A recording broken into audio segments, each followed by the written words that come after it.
Bismillah, Assalamualaikum warahmatullahi wabarakatuh. Alhamdulillah, wassalatu wassalamu ala rasulillah wa ala alihi wa sahbihi wa mawalah, amma ba'd.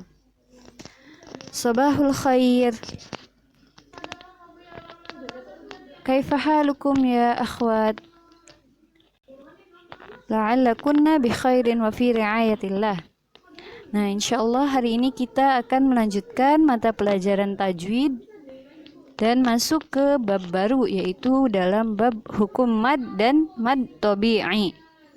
Nah, insya Allah ada beberapa yang akan kita bahas pada pembelajaran hari ini, yaitu mengenai hukum mad. Yang pertama ada pengertian mad, yang kedua huruf-huruf mad, yang ketiga pembagian mad, yang keempat kita membahas tentang mad tabi'inya, yaitu bagian dari salah satu yang ada di pembagian mad, dan yang kelima contoh dan latihan dari mad tabi'i tersebut.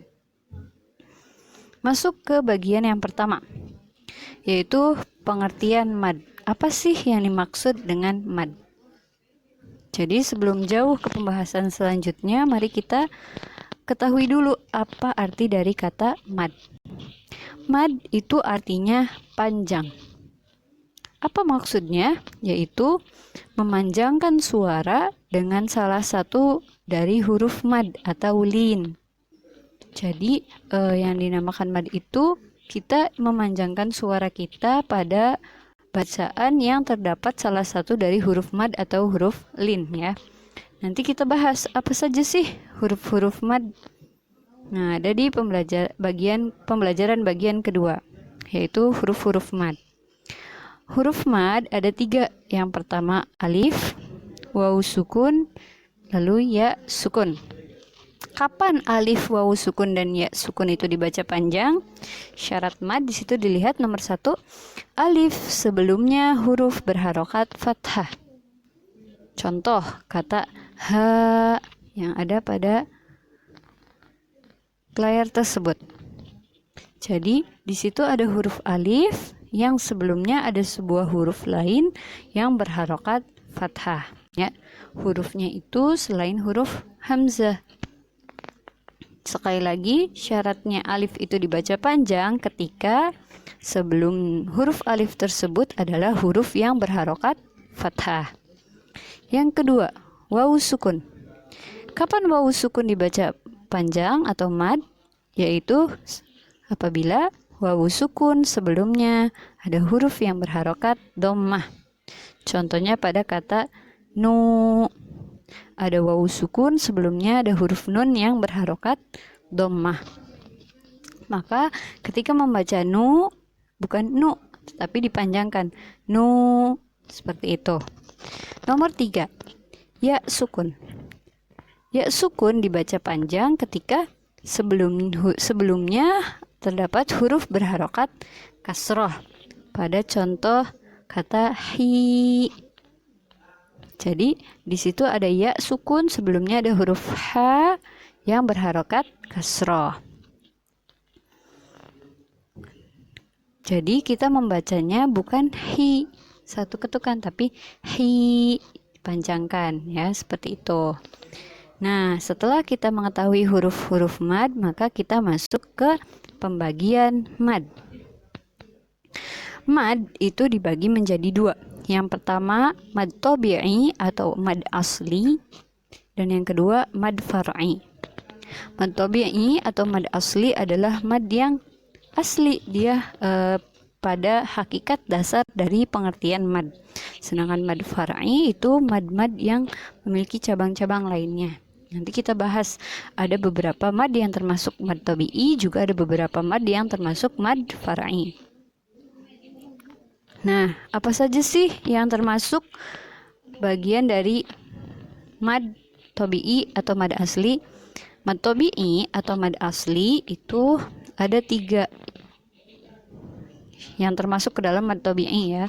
Yang pertama ada mad iwad, yang kedua ada mad silah sughra atau bisa disebut mad silah qasirah, dan yang ketiga ada mad tabi'i harfi. Tapi sebelum kita membahas ketiga mad tersebut, maka kita masuk ke pembahasan mad tabi'i atau mad asli. Apa yang dimaksud dengan mad tabi'i atau mad asli? Nah, kita lihat di situ. Mad tabi'i atau mad asli. Maknanya apabila huruf yang berharokat fathah bertemu dengan alif. Nomor 2, huruf yang berharokat dhammah bertemu dengan wawu sukun. Dan yang ketiga, huruf yang berharokat kasrah bertemu ya sukun. Itu adalah pengertian dari mad tabi'i. Jadi pengertiannya itu sama seperti makna mad sendiri. Jadi yang tadi seperti telah dibahas bahwa mad tabi'i itu adalah dasar dari pembelajaran hukum mad. Lalu bagaimana cara membacanya? Cara membacanya dengan dipanjangkan 2 harokat. Jadi yang tadinya apabila kita membaca huruf itu, contoh nu hanya satu harokat nu, maka ketika dipanjangkan ada wawu sukun dibaca nu, seperti itu. 2 harokat berarti seperti kita membaca 2 nu, nu nu nu. Nah, seperti itu ya. Jadi lama membacanya sama seperti kita ketika membaca 2 huruf. Karena di situ huruf yang pertama nu dan huruf yang keduanya adalah huruf mad, dibaca 2 harokat. Contohnya lihat yang ada pada layar. Di situ contohnya adalah nuhiha, nuhiha. Itu contoh dari bacaan mad tabi'i. Nah, sekarang masuk ke contoh yang lain. Contoh dan latihan mad tabi'i atau mad asli. Contoh mad tabi'i. Ada pada buku paket kalian, yaitu buku Tajwid Asy-Syafi'i. Di situ di halaman 59. Contohnya ada surat Al-Fatihah. Jadi di dalam surat Al-Fatihah itu terdapat banyak mad tabi'i atau mad asli. Nah, tadi sebelum kita masuk ke bacaannya, kita ulangi lagi ya. Mad tabi'i itu apabila ada huruf yang berharokat fathah bertemu dengan alif. Selanjutnya huruf yang berharokat kasroh bertemu dengan ya sukun. Dan yang terakhir, huruf yang berharokat dhammah bertemu dengan wawu sukun. Masuk ke contoh. Kita baca bacaannya. Bismillahirrahmanirrahim. Mana mad tabi'inya? Mad tabi'inya ada pada lafaz Allah. Nah, catatan untuk lafaz Allah tetap dibaca panjang 2 harokat, walaupun harokatnya tidak berdiri ya. Jadi kalau ada lafaz Allah, di situ tetap dibaca panjang 2 harokat. Itu yang contoh yang pertama. Yang kedua ada pada huruf ma pada kata ar-rahmani. Nah, di situ mad tabi'i. Ar-rahmani. Nah, apabila kalian di situ melihat pada kata ar-rahimi ada mad tabi'i, sebenarnya itu bukan mad tabi'i. Kenapa? Kata him itu tidak termasuk mad tabi'i karena dia setelahnya ada waqaf. Nanti hukum madnya berbeda, bukan masuk ke mad tabi'i lagi, tapi masuk ke pembahasan yang lain. Lanjut di ayat kedua. Alhamdulillahi rabbil alamin. Mana mad tabi'inya? Mad tabi'inya ada pada lafaz Allah, juga pada ain. Ain fathah, setelahnya ada alif ya. Lanjut. Ar-Rahmanir-Rahim. Ar-Rahmani. Mimnya di situ ada mad tabi'i. Maliki yaumiddin. Maliki, di situ mad tabi'inya. Lanjut ke ayat setelahnya. Iyyaka na'budu wa iyyaka nasta'in. Ada 2 mad tabi'i. Yang pertama pada kata ya, pada huruf ya, pada kata iya kak. Di situ ada 2 kata iya kak. Iya, ya itu mad tabi'i. Lanjut. Ihdinas siratal mustaqim. Ihdina apabila dia tidak disambung dengan alif ini ya, hamzah ini, maka dia dibaca mad tabi'i. Tapi ketika dibaca sambung, maka dia tidak dibaca panjang.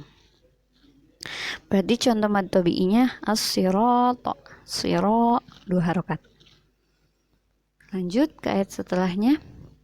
Siratal ladzina an'amta 'alaihim ghairil maghdubi 'alaihim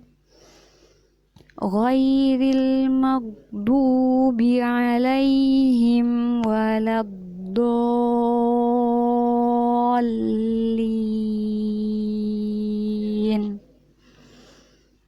Nah, mana mad tabi'inya? Mad tabi'i yang pertama pada kata sirata, di situ huruf ra. Lalu selanjutnya alladzina, ada zal yang berharokat kasroh, setelahnya ya sukun. Lalu maghdubi, ada huruf dod yang berharokat doma, setelahnya waw sukun. Satu lagi, apabila wala ini dipisah, ini ada mad tabi'inya, tapi ketika disambung waladdo, maka dia tidak dibaca mad ya. Ketika disambung tidak dibaca mad. Lanjut ke kata yang terakhir ad-dallin. Di situ iya benar ada mad, tetapi bukan termasuk mad tabi'i. Nanti ada pembahasannya lebih lanjut. Nah, sekarang masuk ke latihan. Di sini latihannya ya. Jadi di sini kalian ada latihan. Nah, pada ayat ini, yaitu ayat kursi surat Al-Baqarah ayat 255. Di situ coba kalian cari hukum bacaan mad tabi'i atau mad asli pada ayat tersebut. Ingat ya, apabila mad tabi'i itu ada syaratnya. Di bawah di situ dilihat syaratnya setelah mad tabi'i. Syaratnya setelah mad tabi'i tersebut tidak boleh bertemu hamzah atau sukun. Contoh ya, yang apabila bertemu hamzah di sini la, dia panjangnya 2 harokat, tapi huruf setelahnya adalah hamzah, maka ini bukan termasuk mad tabi'i ya, seperti itu. Apabila bertemu sukun, mana lagi contohnya? Di sini ada qayyum, ada ya berharokat doma, setelahnya wawu sukun. Ini kan masuk ke dalam kaidah mad, tetapi karena setelahnya itu mimnya diwaqafkan, ada tanda waqaf jim di atas, maka dia bukan termasuk mad tabi'i ya. Jadi kalian cari mad tabi'i yang menurut kalian ini tidak ada sesuatu seperti itu. Awas ya, hati-hati, nanti di sini juga ada kata hu, ini masuk ke pembahasan mad yang lain. Silahkan dicari bacaan mad tabi'inya pada surat Al-Baqarah ayat 255.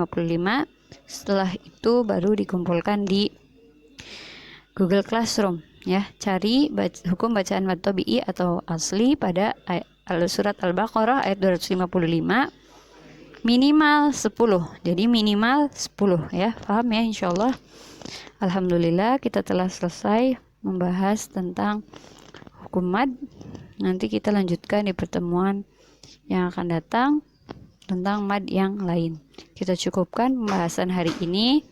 Mari sama-sama mengucapkan hamdalah, alhamdulillah, dan kita tutup dengan doa kafaratul majlis. Subhanakallahumma wa bihamdik, asyhadu an la ilaha illa anta, astaghfiruka wa atubu ilaik. Wassalamualaikum warahmatullahi wabarakatuh.